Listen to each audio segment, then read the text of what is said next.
모두가 즐거웠어야 할 설 연휴에 모친을 둔기로 때려 숨지게 한 40대 남성이 경찰에 붙잡혔습니다. 순천향대학교 오윤성 경찰행정학과 교수 모시고 자세히 알아보겠습니다. 교수님, 잘 보내셨습니까? 네, 안녕하세요.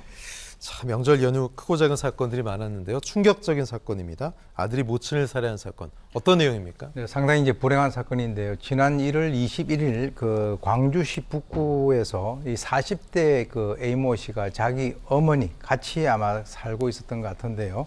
이 60대 어머니를 주먹으로 여러 차례 가격을 하고 난 이후에 쓰러진 어머니에 대해서 둔기로 머리를 때려서 숨지게 하는 그런 안타까운 그 사건이 발생됐습니다. 근데 그날 오후 7시 16분에 그 A모 씨의 동생이 아마 설을 새러 온 것 같은데요. 거기에 보니까 이제 어머니 돌아가셨고 자기 형이 이제 앉아 있어 가지고 이제 경찰에 신고를 했는데 신고를 받고 출동한 경찰은 집안에 있던 그 40대 남성을 존속 살해 혐의로 이제 그 검거를 했고요.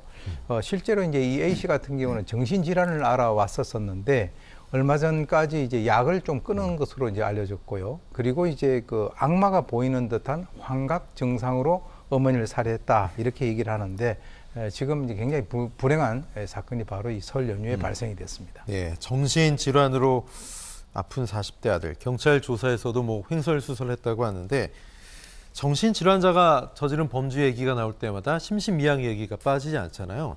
이렇게 되면은 최근에 사례가 어떤지 궁금한데 법원 판결은 어떻습니까? 네, 사실 이제 지난해 그 2월 10일 그 새벽에 서울 한 아파트에서 30대 남성 그 A모 씨가 이 부모와 형을 갖다 흉기로 살해를 하고 난 이후에 가족을 그 살해했다라고 119에 이제 신고를 한 그런 사건이 있었었는데요. 지난 그 8월에 검찰은 이 결심 공판에서 사형을 구형을 했습니다. 그런데 10월에 이제 재판부에서 범행 당시에 이 조현병으로 인한 그 심신 미약 상태를 인정을 했었고요.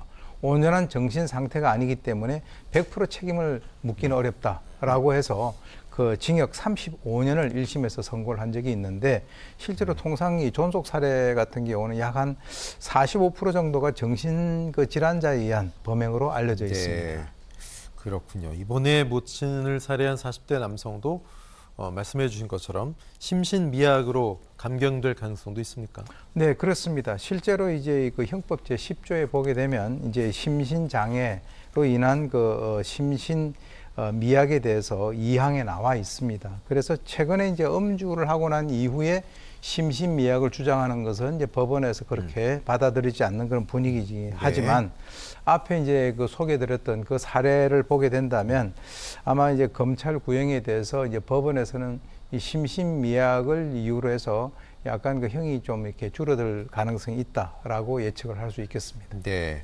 심신미약에 따른 감형 이것도 찬반이 팽팽한데 문제는 범죄자들이 심신미약 이걸 악용해가지고 그렇지 않음에도 불구하고 아픈 것도 없는데 악용하고 있다는 점. 허점은 없을까요? 보완책이나요?